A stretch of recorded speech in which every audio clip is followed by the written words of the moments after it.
Race 8 of the season for the ADAC GT4 Germany. After today, there will only be 2 rounds left. That is 4 races. So the championship is coming to a head, and it came to a head yesterday because there was a new driver pairing at the top of the point standings. Hugo Sasser and Mike David Ortman jumped to the top of the standings. Coming into this weekend, Indy Doncia and Phil Durr were the points leaders, but a disastrous day yesterday saw them non-finish in race 1 of the weekend.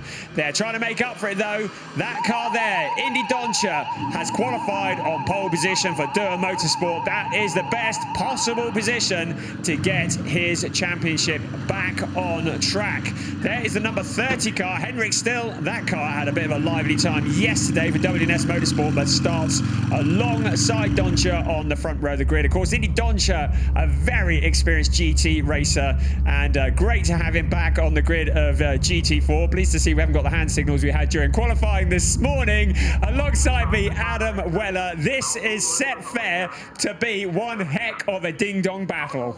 We've had some fabulous racing from all categories concerned this weekend at the Nürburgring. The ADAC GT4 Germany always seems to be if not the highlight. In recent times, it seems to have become touring cars with sports cars, and that is a very exciting combination. Indy Doncia on the pole position, as you rightly say, after what was a mixed and overall not particularly great bag for Durr Motorsport yesterday. They will be looking to avenge everything, and I think now is the time on pole for them. So here comes the starting grid. It is Indy Doncia for Durr Motorsport with Henrik Still alongside in the Porsche. Yesterday's winner lines up third on the grid. Cedric Pirro with Marcel Marchevitz alongside Denis Bulatov. Good qualifying for him alongside Romain Leroux on row 3. Championship leaders, Hugo Sasser is alongside defending champion Mikael Schrey on row 4. Then Finn Zulauf and Leo Pichler making it an all Porsche row 5. Alex Hartvig and Theo Overhaus on row 6, and row 7 Pavel Lefterov for Overdrive Racing alongside Donna Munding, who we welcome to the series for this weekend. Ferdinand Winter and Robin Falkenbach occupy row 8, and then Josef Knopp and Tano Neumann on row 9 of the grid. Row 10 is Tom Wood and Gabriela Jolkova, and then on row 11 is Philip Zenez and Sandro Holzem. Row 12 of the grid, Tom Kiefer and Max Rosem, another of the big BMWs. And then on row 13, Roland Froser for Schnitzelam Racing. We welcome him to the grid alongside Christopher Rana for Pro Sport. Simon Connor Prim and Daniel Schwerfeld are on row 14. Row 15, Paul Oral Koenig and Alex Stevanov. And then the final row of the grid, or the final place on the grid, Mikael von Zabienski. A tough time in qualifying both days for that Schubert Motorsport BMW. A lot of work to do from there, along with co-pilot Patrick Steinmetz, but keep an eye on Steinmetz when he gets behind the wheel. He takes no prisoners. There are the point standings. Hugo Sasser and Mike David Ortman leading Romain Leroux and Ben Durr by just 2 points. Indy Doncia, Phil Durr down into 3rd place, but they are just 8 points adrift. There are just 20 points separating the top 5 in the point standings. So it is all to play for, with 25 points for a win. Remember, yesterday's winners, Cedric Pirro in the Pirro Sports Toyota GR Supra, are carrying a success penalty of 15 kilograms, so they've got to deal with that, as well as everything else starting from that 3rd position on the grid. The cars are lined up side by side. We are at the Nürburgring on the sprint circuit, a track that is 3.629 kilometers around with 11 turns, 4 to the left, 7 to the right. Here we go, race 8 of the season for the ADAC GT4 Germany. A great start from Indy Doncia, pulling well ahead of Henrik Still into turn 1. The rest of the cars coming in 4 abreast. Are they all going to get around? Well, there's some running deep, but they all are pointing in the right direction at the moment. There's a bit of rallycross in the background, but we're doing all right because they are all pointing in the right direction. Car number 85 drivers in there as well. Theo Overhaus, you saw him making up places. Here they come, the snake of cars around this first lap. It is 1 hour of racing ahead of us. This opening lap, always a bit of a hazard, a very crowded track. This series attracting more and more cars at every event, but they are all pointing in the right direction as Indy Doncho leads the way from Hendrik Strels. Cedric Pirot in third place, just challenging a little. So the Toyota Supra is there, and then it's Marek Bachmann and Denis Bulatov. After a great qualifying from him, he is there, but he's dropped down a little bit in these opening few corners. Both Bulatov and Hugo Sasser had a bit of a poor first few corners, lost positions, wrong place, wrong time for both parties. Here's Leo Pichler, the 22 Allied Racing Porsche Cayman in the wheel tracks of the 84 car, one of the many CV Performance Mercedes. They seem to grow in numbers every time we arrive to a new circuit as well. All over the curbs, all over the dirt goes the field. Everyone miraculously still seemingly pointing in the right direction, but rallycross liberties are being taken around the circuit. Did I just see them go 3 abreast through the Vidal chicane? It really looked like that. Here comes Indy Doncho to lead the first lap of the race ahead of Hendrik Still. Now, the drivers that are very much in the hunt for the title need to be really careful. A non-finish is going to hurt really bad. So picking up points is really important, which is why maybe Hugo Sasser deciding that discretion is the better part of valor and not getting heavily involved but backing out of it. He has allowed the defending champion of Mikael Schrey to get in front of him. Theo Overhaus, he's a driver who doesn't back off for anybody. He's one of the real up-and-coming chargers in GT4 racing. And in the number 85 car, that looks like Denis Bulatov that he's side by side with. That is for 7th place. Both these drivers have really impressed this year. Just ahead of them is Alex Hartfig in the Allied Racing Porsche. Also there is Pavel Lefterov. So another driver that lost a lot of places on that first lap was the 22 Leo Pichler, who we rode on board with. He was down as far as 18th place at one point, now up into 17th, qualified on the 5th row of the grid. So not a particularly good first lap for the 22 team. Of course, the ever spectacular Vincent Andronacco expected in that car for the seconds into the race. He'll be hoping that the car is further up the track by the time he takes it over. So bumping through the Vidal chicane they come once again. Now that is a corner. It is turns 9 and 10 of the circuit, and the stewards have been taking a strong look at that, because yesterday it was banger racing through there. There was so much bodywork strewn in the gravel trap. The stewards had a big discussion overnight and have been awarding track limit penalties in qualifying as we have a change for the lead. Hendrik Still absolutely doing a charge up the inside, but he takes too much speed into turn 1. He's retaken by Indy Doncho, but Doncho comes straight back at him, and Hendrik Still back again into the lead. But now Cedric Pirot also trying to relieve Indy Doncho of that position. It was a dive bomb into the corner. Hendrik Still couldn't get it slowed down, but somehow he got back in front, and suddenly Indy Doncho is getting mugged by the cars behind. He's broken free now, but look here, that's Marcel Marcevic who's through and in front of the cars then to 3rd place. Cedric Pirot all over the place onto the dirt. He drops down to 4th. Pavel Lefterov also putting the pressure on there as well. Look at this, Theo Overhaus also through. So Theo Overhaus making positions on the inside of Pavel Lefterov.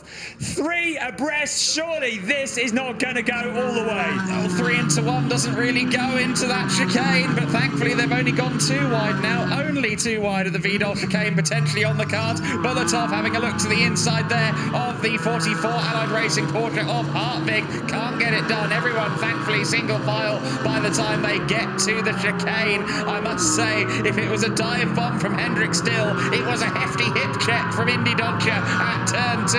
That was quite a moment. Side by side among the Drago Racing ZVO Mercedes as well. Further back, Gabriela Zhilkova has had a really good first few laps from the 10th row of the grid to, well, what was 14th, now 15th on the grid. Cedric Pirot, though, is back on the offensive, trying to get around Marcel Marcevic for 3rd place. Couldn't be done on that occasion. So brilliant stuff from the ADAC GT4 Germany, and I have to tell you, it looks like they've all survived as well, so kudos to all of them. We have a black and white flag for 007 for inconsistent driving. That is Romain Leroux. As we look at a replay of that dive bomb into turn 1, and then that replay of Indy Doncia returning the compliment to come back, but Henrik still not backing out of it. He keeps his nose in on that gap and retakes that lead. Great driving and really good stuff, because there wasn't a great deal of contact and everybody survived. That's the view that Indy Doncia had as he's staring at the back of that Porsche, and Henrik still an experienced driver, but taking the lead of this race. Doncia in second, Markovic in third, Pirro down to fourth place. Remember, he's carrying that weight penalty as well. Theo Overhaus into fifth, and then Pavel Lefteroff, and then all hell is breaking out behind Alex Hartfig on the outside of Bolotov, and the two cars are running side by side through the chicane, and it's gone the way of Dennis Bolotov and Romain Leroux there as well. But look at this on the outside, that is Michael Schrey in the Racing Hofer Motorsport BMW, who is charging back up through the pack after a difficult weekend, but now a challenge to third place. Cedric Pirro on the outside of Marcel Markovic into turn 1, deep into the corner, tries to cut back. Markovic has this covered off, but that Toyota Supra has been looking mighty all weekend long, and he tries to steal that position away. Here come the rest of the cars. The Supra has been supreme so far this weekend. Another podium would certainly prove that. Hartwig and Bolotov having a fabulous scrap. Bolotov had got past Hartwig earlier in the lap, but clearly Hartwig wasn't going to take it lying down. Had a go at getting back at Bolotov through the Vidal chicane. Didn't quite work out in his favour now, but I'm sure this battle is anything but consigned to the history books. Good to see Michael Schrey getting involved up there in the top 10 as well. Once again in the M4 GT4, that car in its last year of major competition, because they are rolling out a replacement model next season. There's Tom Wood getting past the number 8 Drago Mercedes, which has gone off into the gravel trap there. Falkenbach was run out of room, and he's now just trying to rally cross back through the gravel trap. Don't put the tyres into the gravel too far. I think he might just get to the end. Oh, come on, but, come on. Yeah, it's like watching him drive through treacle. Everybody blow. Oh, no. Now this is probably going to bring out a safety car. That is out on turn 7, on the exit of turn 7. Let's have another look and see what happened there. He got onto the gravel and he was desperately trying to get to a safe spot, and out he goes. You can see the bit of tarmac he was aiming for, but the gravel trap does exactly what it says on the tin. It traps the car. You can see the view from Leo Pichler. I said they weren't making contact. Well, they certainly were there. It was a big old thump from the Allied Racing Porsche. Don't bend it too much. They had to rebuild that car after Spa last week. This is another bit of contact. This will teach me to say there's been no contact. That is car 25 turning around. Donna Munding in the junior category, welcoming him to the series for this weekend, but that's not the race 2 that he was looking for. Here's the view on board with Indy Doncia, because while all that was going on, Doncia retook the lead. Henrik still back down into second place. Indy Doncia, a wise old head on those shoulders. So Doncia retaking the lead of this race. Henrik still relegated back down to second. Markovic's third place is very much under threat, but now full course yellow. Someone tell those cars behind, please. Full course yellow, and that is going to take a bit of sorting out, because they're meant to slow down to a speed of 80 kilometers an hour, and there was clearly some cars that were still changing position and fighting for position, as we see the driver of the number 8 car, that's Robin Falkenbach, wandering back to the pits, shaking his head. That's not the kind of race he wanted today. So full course yellow means that the race is neutralized. The cars are all brought down to the 80 kilometers an hour, and there should be obviously no overtaking. The stewards will be taking a look, and any drivers that reach the timing points too quickly will get a penalty. Big crowd of spectators here this weekend in perfect conditions. They have seen some fantastic racing this weekend. Indy Doncia, our race leader, great shot from him looking down at his helmet and his perspective in the car. Just watching the cars come past our commentary position, the top 3 line astern, no one wanting to lose an edge. You see them fanning out as they head towards the first corner, just to try and maybe get the the whole shot if they do go back to green flag conditions. But that's evidently not coming anytime soon. We thought that the number 8 car was still in the gravel, but we saw in that wide shot a little earlier on that it is not. It seems as if that car was damaged by this contact here with Leo Pichler in the 22 Allied Racing Porsche. He went through the gravel. Go on. No, I was saying it was the slightest of touches. It didn't look like, but yeah. It's all it takes, I guess, to maybe break a toe link or a rose joint or something, and suddenly the car is obviously out of the race. But it did look like this is a different angle, and well, not really an angle at all, really. Oh, now this will be interesting from Pichler. Let's see what kind of a...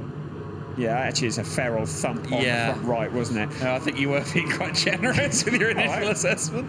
I was just giving Pichler the benefit of the doubt, I really was. Allied Racing, a legendary team with Leo Pichler and Vincent Andronacco, and I'm really hoping that he is able to get into that car because he is spectacular. No further action of the race for that incident. The race stewards have been looking at it, and they say it was a racing incident. So a sigh of relief for Leo Pichler, not a sigh of relief for Robin Falkenbach because he's out of the race. Jan-Philipp Springhoff, well, you can get your race suit off and go and have a cup of tea, mate, because you're not going to be sitting in that car this afternoon. We are under full course yellow. This is a 1-hour race, and while we have a gap, just to tell you, if you're new to GT4 racing, there is a pit stop window. The window opens at 25 minutes into the race and is open for 10 minutes, and during that period, every car must visit the pits for a mandatory stop and driver change. Tyre changing is not permitted, so it is just the driver that changes. There is a minimum pit stop time of 95 seconds from pit entry to pit exit, so any car that is in the pits for less than that will pick up a penalty. The only thing that might throw that is a full course yellow or a safety car. Sometimes the pit window will be moved if we do have some kind of caution close to the 25-minute into the race mark. As things stand at the moment, this car should be well clear by the time we get there, and hopefully we'll be back under racing maybe in a lap or so.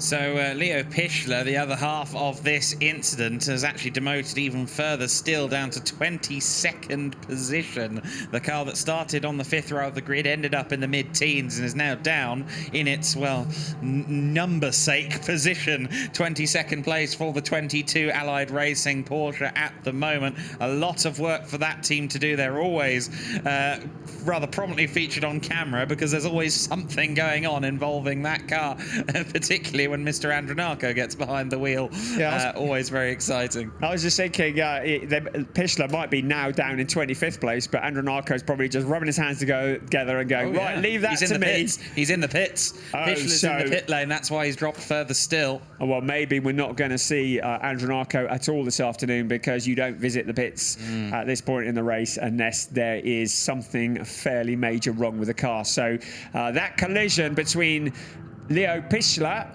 and Robin Falkenbach is proven to be probably terminal for both cars. We have notification the full course yellow is about to end. The drivers have anticipated that one well. Cedric Pirot, well, he got passed briefly by Theo Overhaus and has taken it back, but it's Indy Doncha who leads the way. Coming out of full course yellow is something we haven't had a lot of rehearsal for, and the drivers still getting used to this concept. It's new for this year, but Indy Doncha leading the way. Henrik Still under more and more pressure from Marcel Marchevitz. Cedric Pirot behind, then Theo Overhaus. Pavel Lefterov having a good race. Good to see the Overdrive Racing Porsche up in the positions at the moment. And Denis Bulatov up there as well. He's been a real entertainer this year. Great to see him at the front of the standings. Here come the field through the chicane up towards turn 10 and then around turn 11 to complete another lap. The best overtaking opportunity here at the Nürburgring is to pick up that slipstream along the pit straight and into turn 1. Car 24 under investigation, overtaken under a full course yellow. That is very significant because that is our championship leader, Hugo Sasser, and if he is overtaken under a yellow, he may be in for a penalty. Cedric Pirot around the outside looking for that third place, but Marchevitz saying no, it's not happening. Pirot says yes, it is, thank you very much, to the inside, and he forces his way past, just looking where the 24 car is as Marchevitz finally goes wide and and surrenders that position. The 24 car Sasa is down in 10th place, but if he is seen to have overtaken under the yellow, he may well be relegated a whole lot further. This is quite a scrap at the front of the pack. Look who's getting involved as well. Also, Mikael Schrey is in there. Yes, so many cars in this front queue at the moment.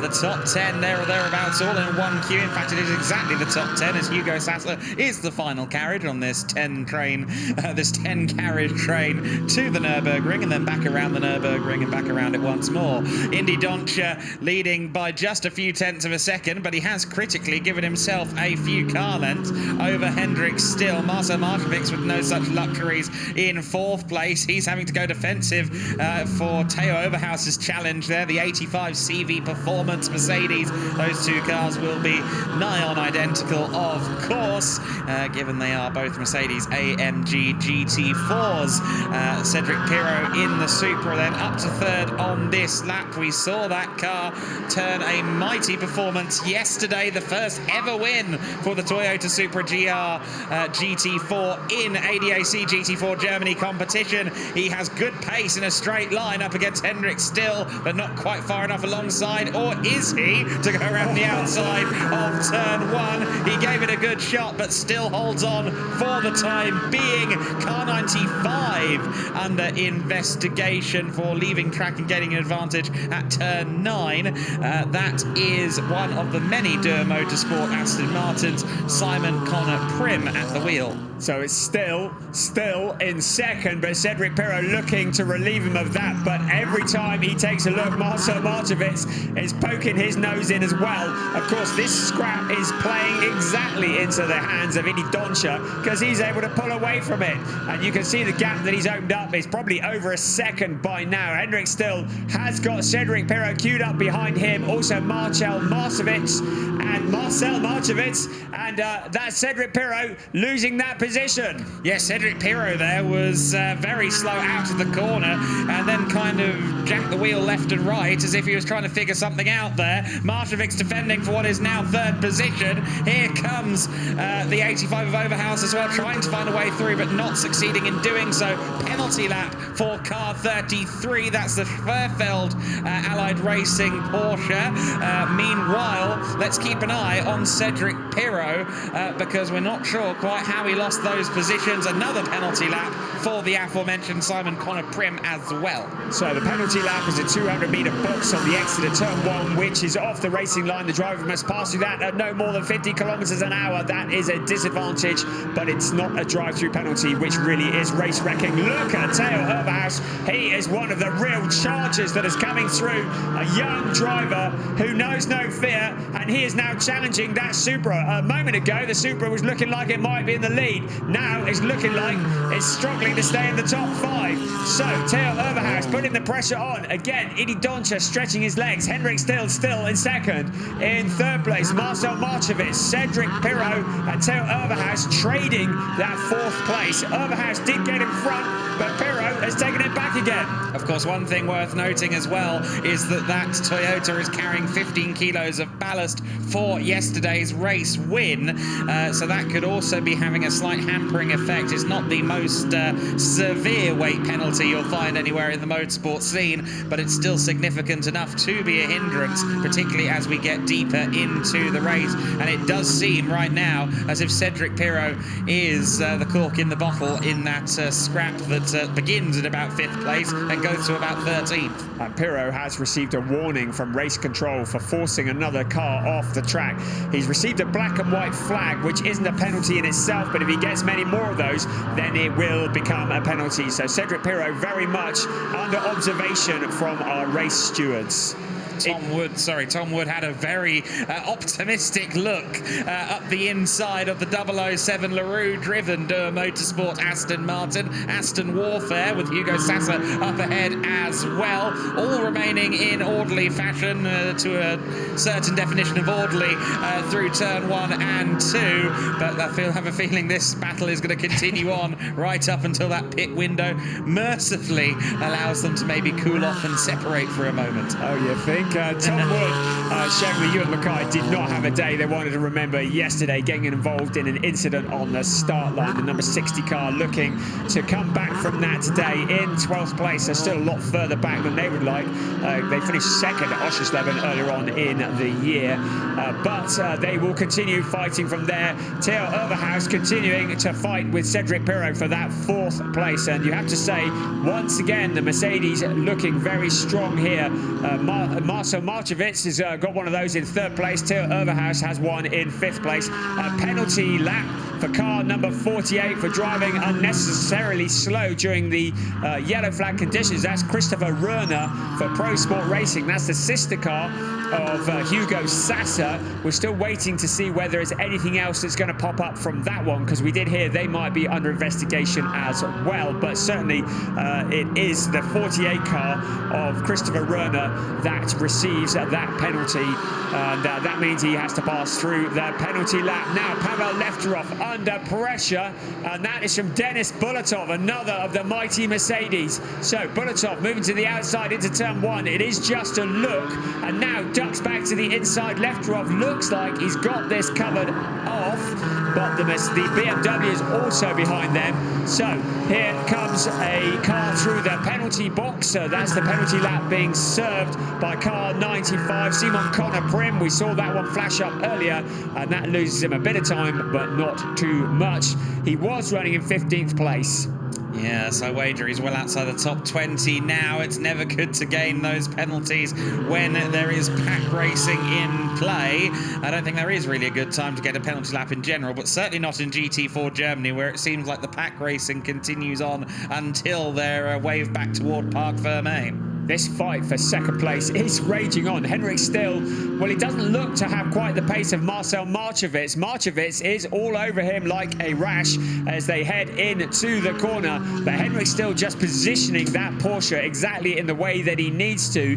It seems like Cedric Pirro has just dropped back from that at the moment. Of course, as I've said before, tyre changes are not allowed.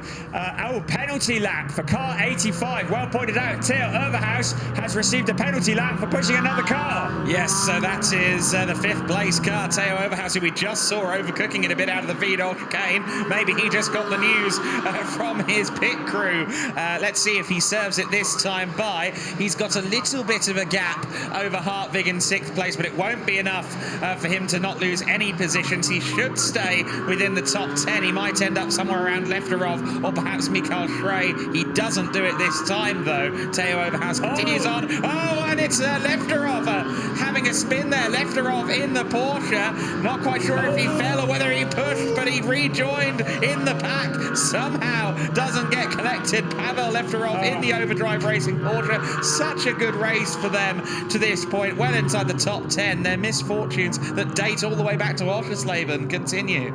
I just wonder what Pavel Lefterov and Stefan Bostanchiev have done, because they are always there at the front, and then something seems to get in the way and they drop back. That number 23 car is very rapid. Those two drivers are very rapid. It was Denis Bulatov that he was fighting with. He cut back to the inside. Was there a bit of contact from behind? It looked like it might have been Mikael Schrey, who was behind at the time, who made contact with him.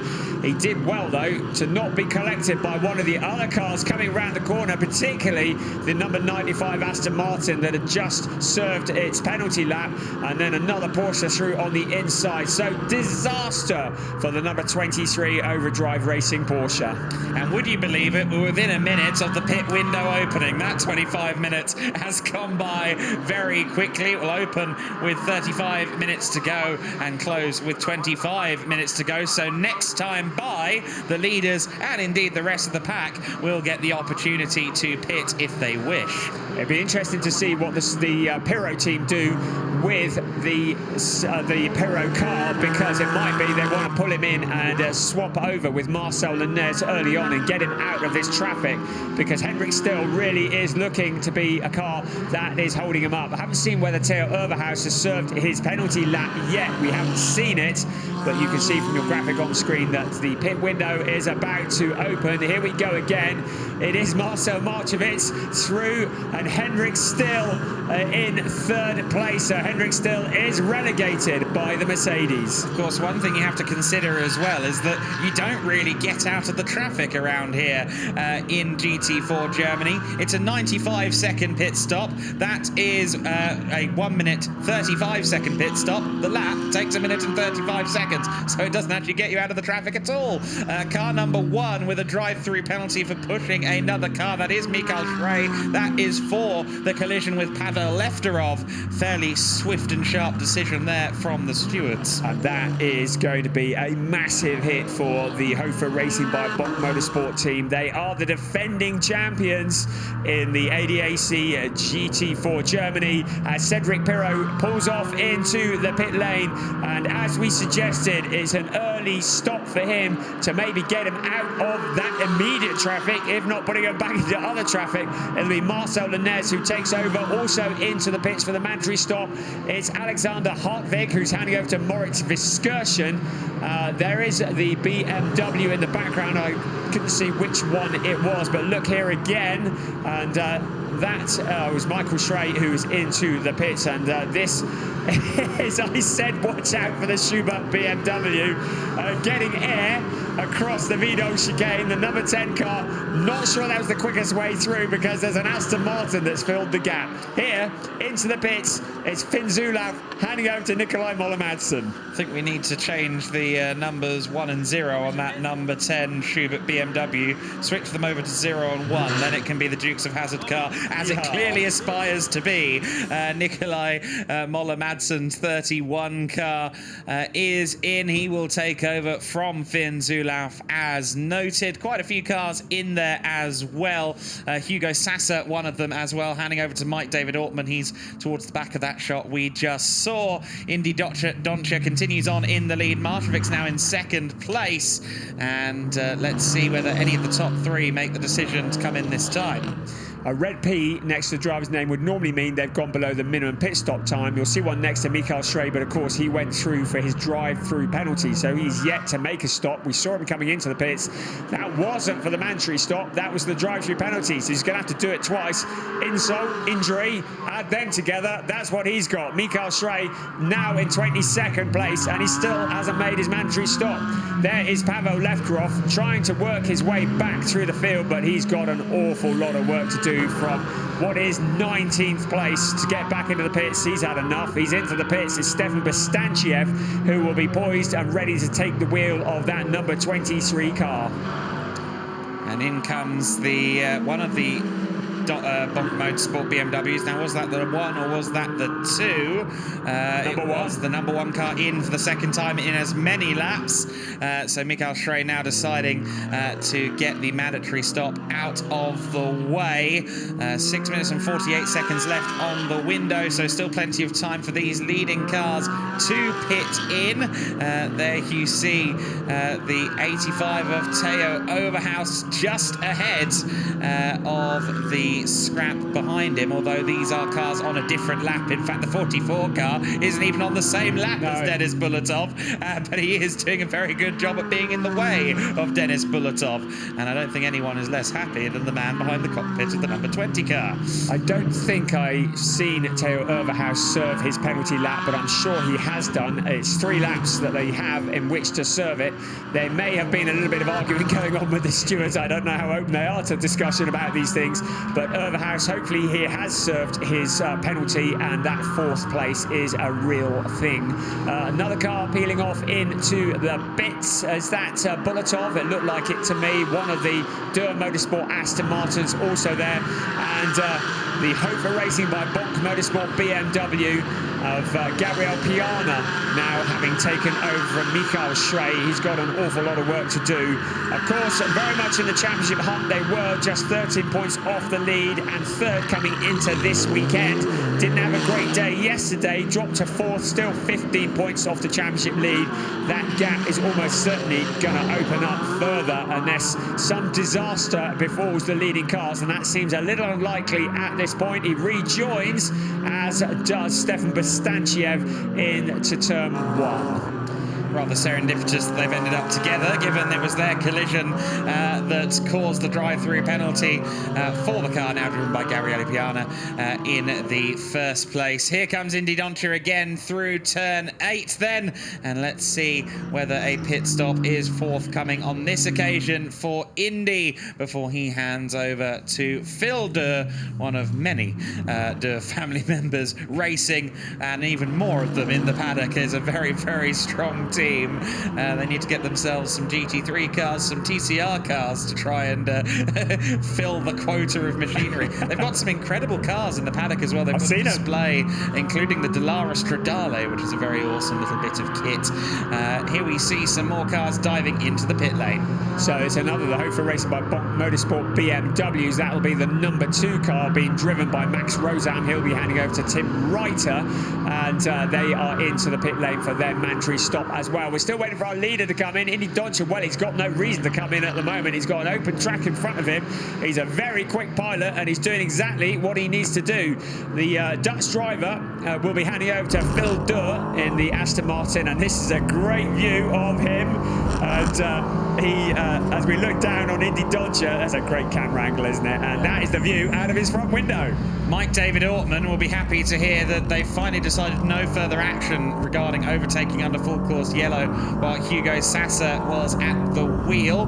They clearly had to spend a little while to suss out that situation, and they have now done so, and it has fallen in favour of the Pro Sport duo. That's good news for them. There is Ortman. He is challenging the 007 car, even though, again, not on the same lap. But who is that to stop a race driver? In fact, yes, they are. Apologies, timing screen hasn't fully updated yet. Ortman, of course, just out of the pits. Rather, not Ortman. Ben Durr is just out of the pits, so Ortman is in battle with the other Aston Martin. Can he find a way by? He's certainly got a lot of straight line speed, but he can't get to the inside. That doesn't seem to bother him. Contact between the two of them. Looks as though Ben Durr's going to hold on, but David Ortman goes rally crossing. Mike David Ortman went the wrong side of the bollard. The stewards might have something to say about that. You saw the puff of blue smoke. The two Aston Martins came together. This is very significant. It is for the championship. Both these drivers are very much in contention. In fact, Mike David Ortman's at the top of the standings. You saw that puff of blue smoke, and there is that bollard. Now, Mike David Ortman was meant to have gone to the left-hand side of that as we were looking at it, and he went to the right. So the stewards might request some kind of a recompense for that. We shall see what happens, but it was the 007 car that stayed in front. Mike David Ortman not winning that particular battle at this time. The number 20 car, it was Dennis Bolotov that's handed over to Lucas Meyer. And Lucas Meyer going very wide and taking a very unusual line around the corner. Indy Doncia still out in front, still yet to make a stop. Marcel Marchevitz still also yet to make a stop, as indeed is the case with Hendrik Still and Theo Overhaus. Tom Word currently showing up in 5th place, but of course he still has to arrive at the pits and hand over to Ewan Mackay. And we have Tano Neumann and Pavel Lefterov. Lefterov has been in, and he's handed over to, according to the graphic there, Lefterov has handed over, we saw that, didn't we, hand over to Stefan Bastanciev. Yes. So I think there may be a transponder issue there. We'll find out in a bit when this all shakes out. Here comes our leader, Indy Doncia. I think that is him. Yes, it is. And Marcel Marchevitz into the pits. Last opportunity to do so, so they have to do it. If they did another lap, they would be over the pit window. Indy and Marcel in, as is Hendrik Still, as is Theo Overhaus. Tom Wood will follow. Anyone who has not pitted must either report to the principal's office or get into the pit now. Phil Durr taking over from Indy Doncia then in the 69 car. Will he come back out as leader? Well, you'd expect so, but of course there could be the small matter of the undercut from the likes of Marcel Linares. So I'm wondering if it was the other of the overdrive cars that we saw in the pits and not Pavel Lefterov handing over to Stefan Bastanciev. There's two identical cars, but the other one has just received a penalty. The number 73 overdrive racing Porsche. It was being driven by Alex Stefanov, and he's handed over to Andre Bruckmann, both guesting this weekend. And a drive-through penalty has been awarded for speeding in the pit lane. So if it was that car, it's going to be well down the order after this is all done and said. Pavel left her off. Apologies to him and to Stefan Bastantiev for pitting them earlier than they actually did pit, but now everybody is either has or is in the pits, and they're pushing the number 18 car back. So Marit Bachmann, and he's overshot his pit box. I don't think that will pick up any kind of penalty. It is such a heavily regulated pit stop. Only 2 mechanics allowed over the wall, so to speak, to work on the car, and I think they're allowed to push it back. I don't think he's allowed to reverse under his own steam. Whichever way, he rejoins, as does the lead car, Indy Dontje, now having handed over to Phil Durr. Phil Durr in the lead then. Where does the Piro Sport Toyota come back out? The answer is just behind the number 30 portrait now of Max Kronberg, taken over from Hendrik Still. We'll see exactly where that puts him in the order. I believe it's 4th place for the Toyota. I think this is the first race I can remember when nobody has gone below the minimum pit stop time, so that's good news for all of us. Phil Durr from Marit Bachmann in the number 18 car, the Schnitzeland Racing Mercedes. Of course, Schnitzeland weren't at Zandvoort last time out, and they've returned, and they've returned with much gusto here at the Nürburgring. This is quite a fight that's going on. Max Kronberg now defending like a mad from the number 12 Marcel Lenez Supra. So here we go, 23 3/4 minutes of this race remaining, and it has been all action all the way. We are currently watching the fight for position between the number 30 car of Max Kronberg and Marcel Lenez. It's for the final of the podium positions. It is Kronberg, at least it was, because Lenez is through. Behind them is Julian Hanses. He's taken over from Theo Overhaus. Julian Hanses, who is not entirely satisfied with his season. He says it needs to get better, and he's certainly doing all that he can with that. If 5th place, the points from that would be very good. I'd say Lucas Meyer, who's taken over from Denis Balatov. A good drive from him in 6th place at the moment, as we look at a replay of that change of position, and the Supra just out-dragging the Porsche. The Supra has been so quick this weekend, hasn't it? Yeah, particularly in a straight line. The Toyota seems to be very, very fast indeed. We continue to watch this 3rd place car of Marcel Lenez. You also see Kronberg and Hanses there in 4th and 5th place. Incidentally, Theo Overhaus did serve his penalty lap before he handed the car over, and there you see as well a good scrap between Robert Haub now in the number 4 car. He's in 8th place, just ahead of Bender in the 007. Ewan Mackay will also be looking to take part in this eventually. He's there in the number 6 Racing 1 Aston Martin. A good recovery from Ewan Mackay up in that 10th place. Robert Haub in P8. We haven't seen much of him along with Gabriel Gilkova this weekend. They've been quite quiet. They're normally there getting their elbows out and getting stuck in, but I have to say they'll probably be quite pleased with P8. There is another, the Hofer Racing by Bock Motorsport BMWs, the number 2 of Tim Reiter. Ahead of them is Nikolai Moller-Madsen, and the driver's just sneaking past. It's the 84 of Lucas Moron, and he joins us here in the GT4 series this weekend. Mike David Ortman, this is a battle that has been raging on past Lucas Meyer. That is for 6th place. That's very significant in the point standings, because, remind you, Mike David Ortman, along with co-driver Hugo Sasser, jumped to the top of the points yesterday. They want to extend that lead if they can. Phil Durr and Indy Dontje, their nearest challengers, are leading this race. As many a wise man has said, points mean prizes, and more points for Ortman puts them in a good position to perhaps retain their championship stronghold, as thin as it may be. Here comes a side-by-side scrap between the 2nd of the Bonk by Hofer cars. That is Tim Reiter at the wheel. I think that's about the best performance we've seen from him all year. Currently running just outside the top 10 in 14th, having just lost that position to Maron, who's moved up to 13th in one of the many CV Performance Mercedes. So with the pit window now firmly closed and locked, just to summarise where we're at, because there's always an element of confusion, it's Phil Durr who leads the way in the number 69 car for Durr Motorsport. Marit Bachmann in the number 18 Mercedes in 2nd place, ahead of Marcel Lenez in the Toyota Supra. That's the 1, 2, 3. Then we have Max Kronberg, Julian Hanses, Mike David Ortman in 6th, Lucas Meyer in 7th, Ben Durr in 8th. Robert Haub in 9th, and Ewan Mackay rounding out the top 10. Moritz Verskirchen in 11th, and Nikolai Moller-Madsen rounding out the top 12. Stefan Bastanchiev is down in 18th, just looking at any other significant names and numbers, but we have a challenge for position. This is Julian Hanses. He's never one to back off, and Julian Hanses moving past Max Kronberg into 4th place. Can he do anything to catch Marcel Lenez and get a podium position?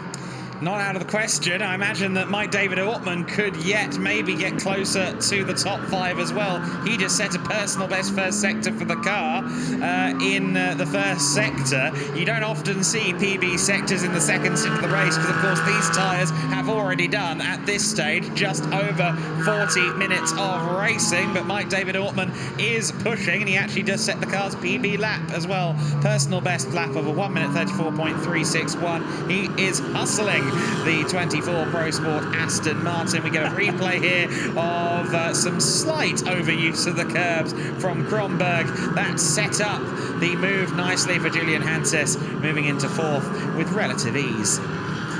Mike David Ortman did get a black and white flag at one point for leaving the track at turn 10. Yesterday, there was all sorts of excitement at the chicane. The stewards did have a bit of a powwow overnight. During qualifying this morning, I counted 22 different laps that were discounted as a result of exceeding track limits at the chicane. They were all at turn 9 and turn 10. So the stewards clearly have had a long discussion about that overnight and said, yeah, this is not going to happen again. Marcel Lenez, you ever seen one of those tricks where you can drive the car on 2 wheels? He pretty well did that all the way around the chicane. Wonderful stuff. Really testing the suspension of that Toyota Supra. Now, Nikolai Moller-Madsen in the number 31 car. It's Porsche versus Porsche because Moritz Verskirchen is challenging him, or indeed Moller-Madsen had challenged Verskirchen and found a route past. And the 84 car also getting past Lucas Moron, so he is through as well. And all changed there. Nikolai Moller-Madsen in 11th place, and Moron and Verskirchen just behind. Well, we didn't know that Marcel Lenez was friends with Russ Swift, but that's just been confirmed with his antics through turns 9 and 10. Phil Durr in the lead of this race, and I think Bachmann is closing in. Yes, by 3/10 on the last lap alone. So Bachmann clearly is on a bit of a charge here. You can see there the proof in the pudding on the graphics there. He's gained by just on 7/10 of a second in the last 2 laps. So then, let's see if the Schnitzelalm car can maybe challenge for that top step. Also keeping an eye on Julian Hanses in P4, see whether he can close in on Marcel Lenez. It feels like this field is compressing somewhat as we get into the last quarter of an hour, heading in that direction here of race 8 of a 12-race season for the ADAC GT4 Germany. Yesterday was the first race of the second half of the year. The season is rapidly winding up. After this, we've got just 2 more rounds, 2 races at the Sachsenring and 2 at Hockenheim. So it is very much getting to the business end of the championship, and it really is all to play for. We do not have a clue who is going to win this championship. It could so easily be Ben Durr and Indy Doncia, but Mike David Ortman and Hugo Sasser very much in there, as indeed are Romain Leroux and Ben Durr. Another challenge for position. Yeah, the 95 car getting racy in the battle for 15th place. Handke all over the back of the number 9, driven by Joachim Bolting, and let's see if Bolting can hold on to the position here. He's going ultra defensive as he did at the final corner. I imagine he's going to dive to the inside in T1 as well. In fact, no, decides quite rightly that Nico Hanke is too far back for now at least, but that battle for 15th looks like it's going to continue being very fraught and interesting. In 18th place, we saw him go through the picture a few moments ago, is now Stefan Bastanchiev. Obviously after their dramas a little way down the order, let's see quite how much of a salvage job they can perform at Overdrive. In answer to my question as to whether Julian Hanses was closing in on Marcel Lanez, I regret to inform Julian the answer is no, because he has lost about half a second in that last lap. So whether Lanez is pulling away or whether Julian Hanses is dropping back remains to be seen. But Julian Hanses in a solid 4th place at the moment, but that does look about as far as he's going to go. That is Patrick Steinmetz, who's sliding the BMW, the number 10 car. Remember, that had to come from the back of the pack. Currently 24th in the standings. They've not had the best in qualifying, but Patrick Steinmetz once again never afraid to scratch the paintwork, and he continues to hustle that BMW through the corners. So the race has a quarter of an hour remaining, plus the mandatory 1 lap at the end. We are currently looking at the number 26 car, and that is Christian Koch at the wheel in 20th place. Axel Sartingen is the car that is well behind him now. Christian Koch working his way up through the pack as he passes Sartingen. So we've got battles up and down the order. We've also got the leading 2 cars getting ever closer. Here they are on screen now. Phil Durr and Marek Bachmann line astern at the moment. It was within 3/4 of a second at sector split 1. Again, slightly faster through the sector was Bachmann in the 18 car. You see there he's slightly quicker on the previous lap, a little less progress than he'd made on previous laps. The KTM still having this wonderful dice with Holtzum in the 97. Let's see what Josef Knopp can do then at the wheel of the Czech prepared and Czech driven KTM. Not Czech, unfortunately, Austrian. Can't quite complete the trifecta there of Czech Republic representation. You see there, it was proper Tokyo drifting, perhaps Spielberg drifting, since it is a KTM. And on the AstroTurf, always struggle with grip once you're on the AstroTurf. No man's land, if there ever was one. Yes, I can confirm the AstroTurf does not offer any grip whatsoever, which is why it is there. Phil Durr leading the way. Marek Bachmann closing up 0.7 of a second when they cross the line. You can see the gap. Marcel Lanez running very much on his own. Appears that Julian Hanses' charge has come to a stop at P4 at the moment. But look at this. The race win is by far from all over. Phil Durr is still leading. Marek Bachmann in 2nd place, looking for potentially a first win in ADAC GT4 Germany. Phil Durr very much at the top of the points standings for some time, still holding on in that Aston Martin. It is Aston versus Mercedes versus Toyota in the 1, 2, 3. The number 20 car, Lucas Meyer in 8th place. Ben Durr has found a route past in the 007 Bond car. Now it's the turn of Robert Haub looking for 8th place. Mercedes versus Mercedes once again. Robert Haub, a thoroughly entertaining racer. Lucas Meyer, great driver, but not as experienced, and he is going to struggle to keep that car behind him.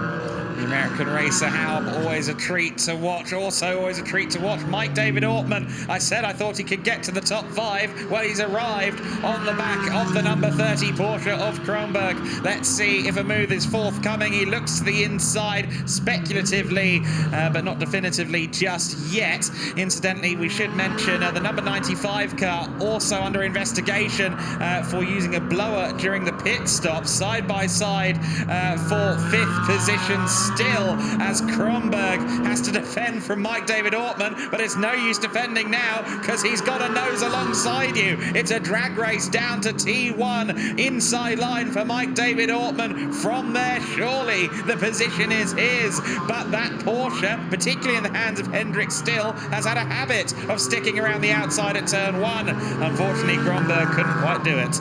So Mike David Ortman just hanging it out there along the pit straight, a drag race into turn 1. I'm fascinated by the car number 95 using a blower in pit stop. That could mean so many different things. I'm not entirely sure what that is, but the 95 car being driven by Nico Anko took over from Simon Connor Prim, currently in 16th place, so out of the point standings at the moment. Mike David Ortman past Kronberg and up into that 5th place, and that is going to be a solid points haul if they can remain in that position. So Phil Dorr is leading. Bachmann, you could say, well, it looks to me like the challenge has faltered a little. I don't know. The gap looks a little bigger. The timing screen says 0.6 of a second, so maybe it was just on that section of a track. You get the piano accordion effect. Of course, these different cars having different characteristics through different corners. So at some points of the circuit, they're closer. Some point, they're further back. The time you want to be closest is probably into turn 1, because that is the place where you have the best opportunity to overtake. Marcel Inez still in 3rd place and Hanses in 4th. And then we look back to some of these battles that have been raging on all week long. And that is Ewan Mackay coming under pressure from Nikolai Moller-Madsen. Lucas Moron also getting involved as well. So is Aston Martin versus Porsche versus Mercedes. The balance of performance doing a great job as they head along the pit straight. Ewan Mackay, can he hold on? He's got that inside line into the corner. Lucas Moron is going to try and go around the outside, but so is Nikolai Moller-Madsen under braking, going deep into the corner. Mackay running as wide as he possibly can, holding on to that position, 2 abreast, maybe even 3, but still Ewan Mackay holding on. Nikolai Moller-Madsen desperate not to lose a position to the number 84 car of Moron, but still it's Ewan Mackay who holds on to that 10th place at the moment. Very hard-fought driving here from Ewan Mackay. He's still having to go defensive all around the outside. Goes Nikolai Moller-Madsen at turn 5. Is he gonna have the room afforded to him on the outside of the corner? Oh, just about. Ewan Mackay doesn't quite hold on to the outside line for the corner that follows either. That's Ravenel and then into Bilstein. So Nikolai Moller-Madsen up into 10th place now, and Mauron will be looking to follow suit as well in the CV Performance group. Mercedes, we've got one of the overdrive Porsches into the pits as well. That is unfortunately the ever-troubled Stefan Bastangiev. Off camera has come in, as has Gabriel Piana a few laps ago as well. A replay of the 31 car, Nikolai Moller-Madsen, very experienced driver, be it in GT3 or GT4 machinery, and it shone through there. And there is Stefan Bastangiev and Puncture, and his year goes from bad to worse. It will all turn around one day, I promise, and you will end up back on the podium. It's going to happen. So much talent in that team. The 6th place car of Max Kronberg has currently had a black and white flag for cutting the chicane multiple times. I think they probably throw that at most of the drivers here. But the black and white flag, again, it's a warning. But if he carries on doing that, then he will pick up a penalty. Still, Ewan Mackay is holding off the number 84 Maron Mercedes, and surely the Mercedes is going to find a route past. He's looking an awful lot quicker. Nikolai Moller-Madsen's already opened up a gap, having wrestled his way past, and now sets after Robert Haug, who's a little bit up the road from him. Top 2 then back on screen. It's down under half a second, or it was down under half a second for the first time last time by, and I'd say it's probably not much more. If anything, it's probably a bit less now as they come around turn 11 for the 31st time of asking in this hour-long race. We should get a little bit, well, about 37, 38 laps, I reckon we'll get ultimately out of this one. Feels like a 5-lap dash, both in the driving styles and in how much fun it is to watch. You see there, the gap did ever so slightly extend by all of 100th of a second, but that is trivial at best. Under a lot of pressure from Marek Bachmann. We've got a yellow flag at turn 6. That's for Kronberg, who has come to a halt there. The car is slow. The car has stopped. Oh, hazard lights flashing. Now this might cause a bit of a problem, because if that car moved, they will need to throw a full course yellow or maybe even a safety car. The hazards are flashing, and all sorts of problems for number 30 as he stops out on the track on the exit of turn 6. The stewards are going to have to do something here, because you can't leave that car there. Is it going to be a safety car? Is it going to be a full course yellow? But he's got it rolling again. Full course yellow is incoming in 10 seconds.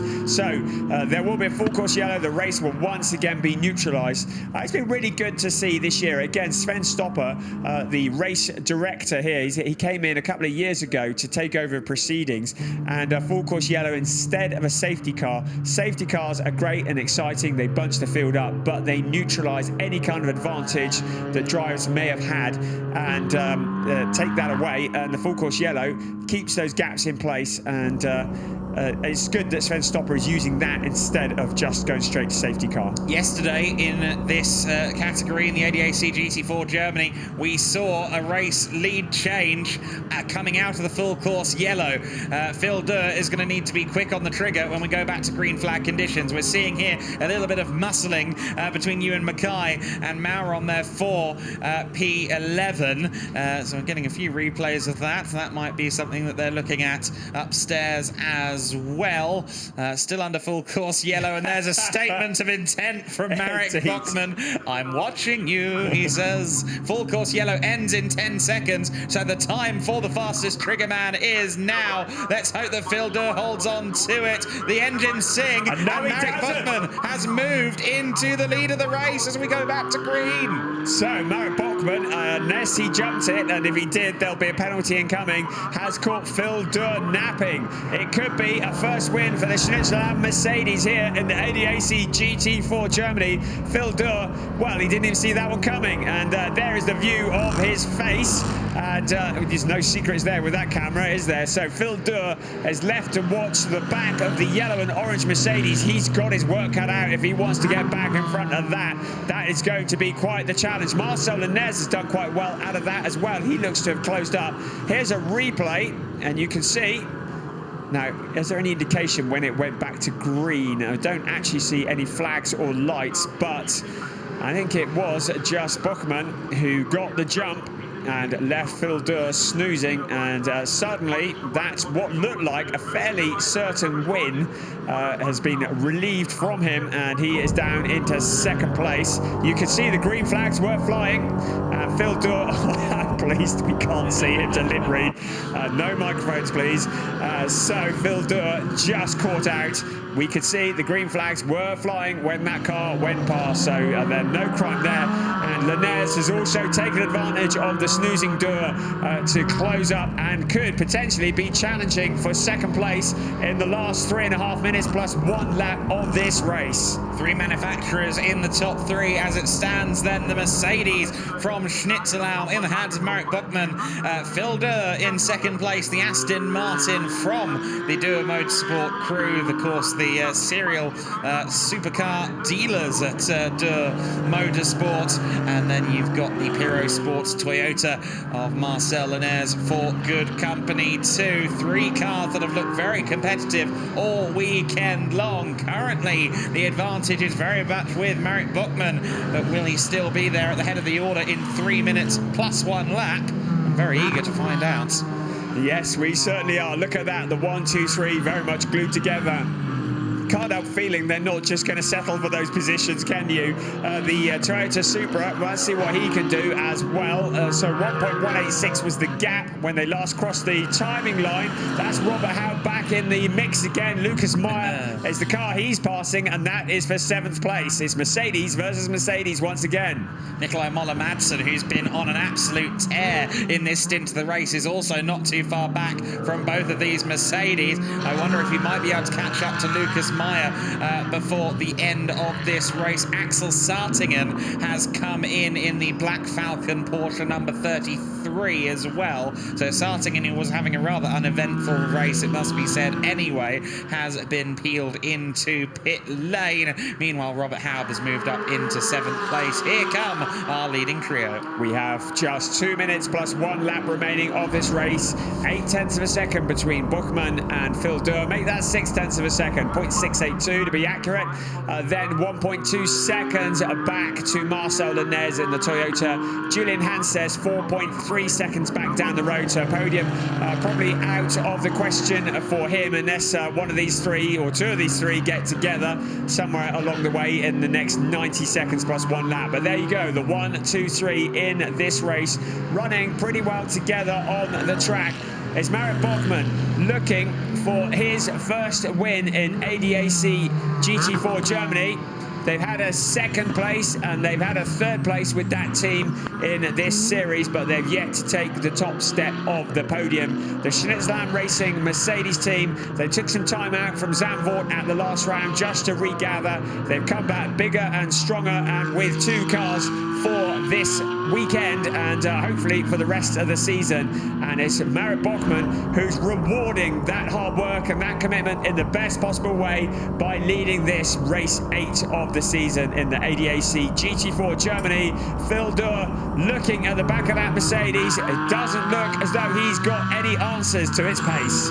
No, he lost 4/10 in the first sector alone, gained 2 back, admittedly, in split 2 of the lap. They seem to, again, have different strengths and weaknesses, as one would expect, but it's going to be a hard-fought job now for Phil Durr to try and catch Marit Bachmann in the final couple of laps of this race. They cross the line with 25 seconds to go, thus this is the penultimate lap of the race once we factor in the +1 lap, once we hit the 0 marker on our time. And Phil Durr just lurking behind Marit Bachmann for now.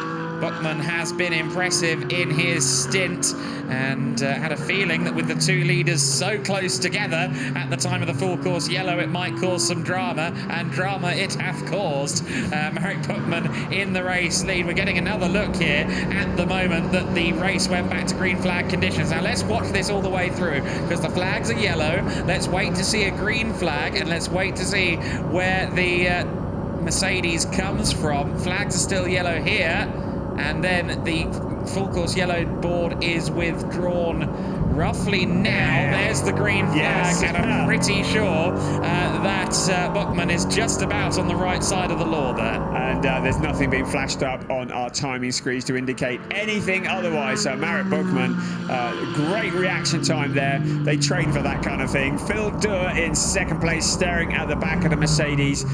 We are into the penultimate lap, I think that is, isn't it? So yes, +1 lap at the end of this, and it is Bachmann who leads the way. Phil Durr really relying on a mistake from Marit Bachmann now to get into the lead of this race. So out of the corner they come to start what will be the final lap of the race and of the weekend for the ADAC GT4 Germany. It's Marit Bachmann leading the way. Phil Durr is there as well, and then Marcel Lenez just a little bit further back into turn 1, the last opportunity to get a really good run at overtaking, and now Bachmann just into the final stages. Turn 2 and out on towards turn 3 he comes with the Mercedes. Phil Durr just running very wide. You get the feeling that the tyres are shot on all of these cars, and Bachmann still carries on at the front. That is the view from Phil Durr. He took over from Indy Dodger, who started this race from pole position, led the majority of it, and then that full course yellow where Phil Durr was caught just a little bit napping, and it was Marit Bachmann who came steaming through. Yesterday's winner, Marcel Lenez, who took over from Cedric Pirot, is in a fairly solid 3rd place, and in 4th place is Julian Hanses, who took over from Theo Overhaus, and you can see the 1, 2, 3 there, and a back marker, then quite a gap back to Julian Hanses. Mike David Ortman is in 5th place, and this will do their championship standings. Real good things coming from that, because there'll be a good points haul for 5th place. Into the final couple of corners for Marit Bachmann in towards turn 11 for the final time. The Schnitzelam Mercedes enters the pit straight. In front of him, he'll see the black and white flag to indicate the end of the race, and Marit Bachmann taking the win in race 8 of the season. Phil Durr crossing the line in 2nd, Marcel Lenez in 3rd, and then a bit of a wait before we will see Julian Hanses crossing the line, and then it's Mike David Ortman along with Hugo Sasso, who will get those points for 5th place. Then Ben Durr and Romain Leroux, and then a good performance from Robert Haub with Gabriel Chokova sharing driving duties on that. Last lap change of position. Nikolai Moller-Madsen moved up to 8th place on Meyer on that final lap.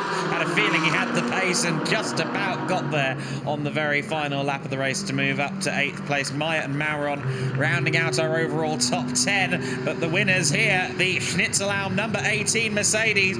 I've been in the paddock when these guys won a championship, the GT Winter Series, at the start start of the year, including one Marcel Markovic, and I cannot wait to see what the scenes are going to be like at the podium for this one. I get the feeling there are going to be some very, very happy faces adorned to lime green shirts. Yes, indeed. Great job by the team.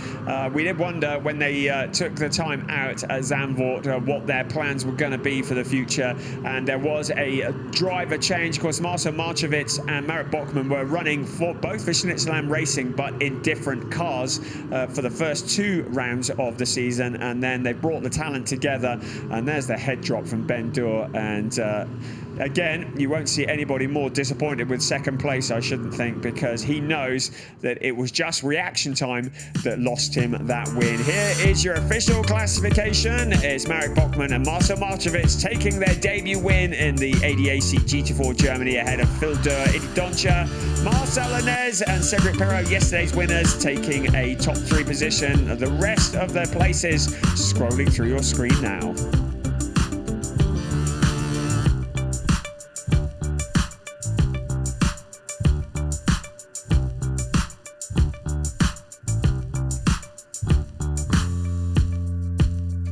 There's one thing we can always guarantee with ADAC GT4 Germany, it's that the racing is going to be very, very good value for money. The hottest ticket in town, an ADAC GT Masters weekend, and GT4 Germany, a big part of the sale value. Always great fun to watch, and great to see new teams coming in and new teams succeeding. And that's exactly what we've got with Schnitzelam Racing here in this race.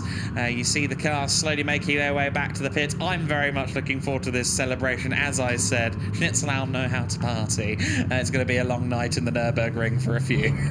There was a big grid of cars that started this race, 31 cars this season, and as you were saying, commitment. Pro Sport bought a 3rd Aston Martin here for this weekend. Overdrive Racing have brought a 3rd Porsche. CV Performance have brought a 3rd Mercedes. Everybody upping their commitment. Really good. And of course, Schnitzelam coming back with these 2 cars, and that one really has paid off as the cars pull up into the pit lane, and the drivers get ready to receive their applause. And there is Marcel Markovic waiting to greet Marit Bachmann for the 1st place position, and waiting to congratulate him for that. And here they come, and you can see how much this means.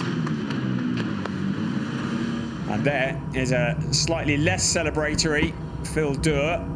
He's going to have to explain that to Indy Dontje in a minute. Very good point. I hadn't considered the Dontje factor. Yes. That could be an interesting chat. Yes, sorry mate is probably the words that will come along, but still second place is pretty good. And Indy Dontje, well, he hasn't punched him yet, so it's all good. It's all good in the hood.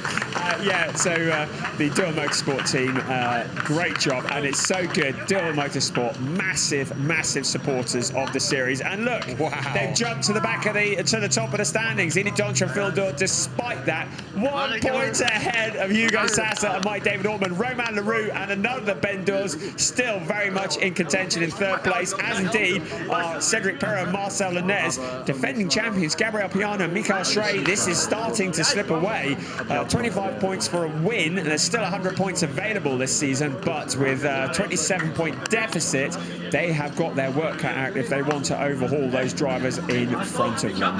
3 cars with 4 points between them, with 4 races left to go. That is a very compelling recipe for a championship duel, and very much looking forward to seeing how this pans out. Next time out, they are at the Sachsenring, of course. They're not with us at Lausitz, but that is going to be a great race circuit as well. They were on fire last year at the Sachsenring in ADAC GT4 Germany. I'm sure 2022 will be a very good sequel.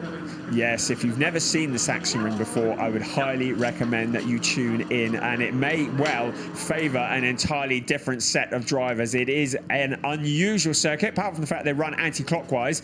It is a lot of undulation, including the massive waterfall, and it really will be something to behold for the penultimate round of the season. Our focus at the moment on the Nürburgring, and Marcel Linez and Cedric Pirot, who take that third position in the Toyota Supra. In second place, Phil Durr and Indy Doncha. It was so close, but eventually second place was what they were going to have to settle for, because it was the number 18 Schnitzelam Mercedes with Marek Bachmann and Marcel Marchevitz at the wheel that came home in first place, taking the top step of the podium.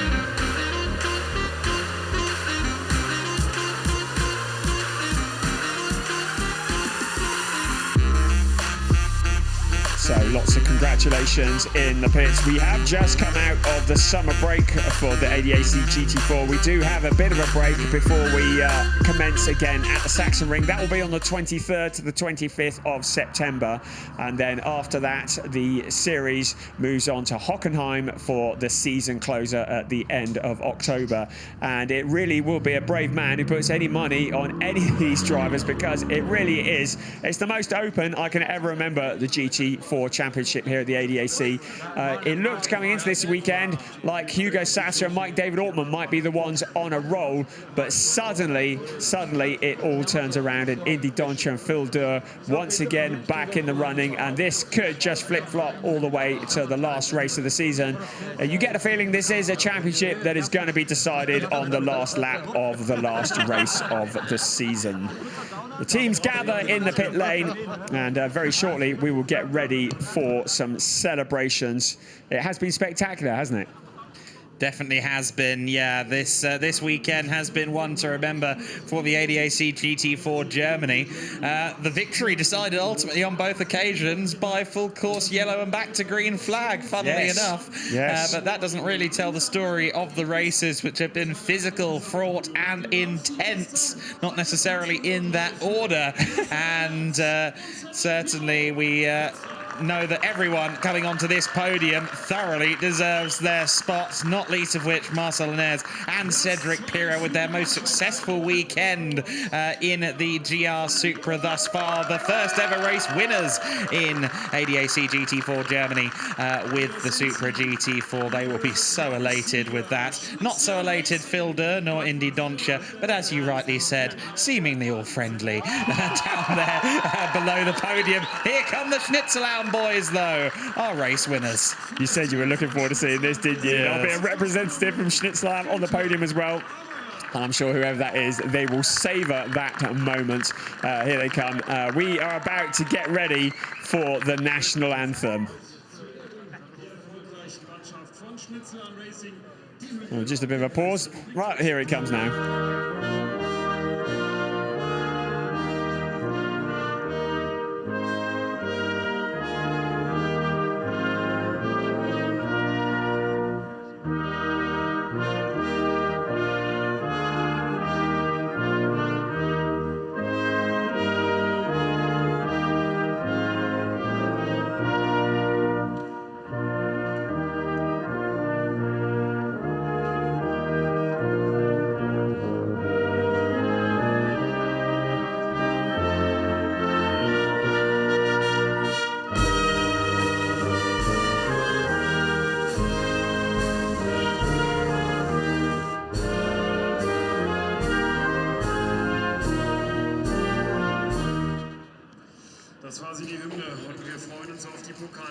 So the National Anthem is done, and now the presentation of the trophies. Thomas Voss presenting to the winners.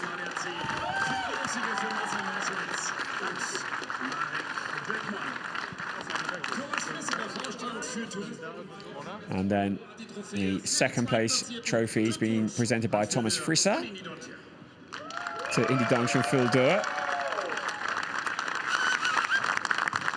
That was a poor excuse for a whistle. And the third place trophy. Great day. Great weekend for the Pirot racing team. Cedric Pirot and Marcel Lanez.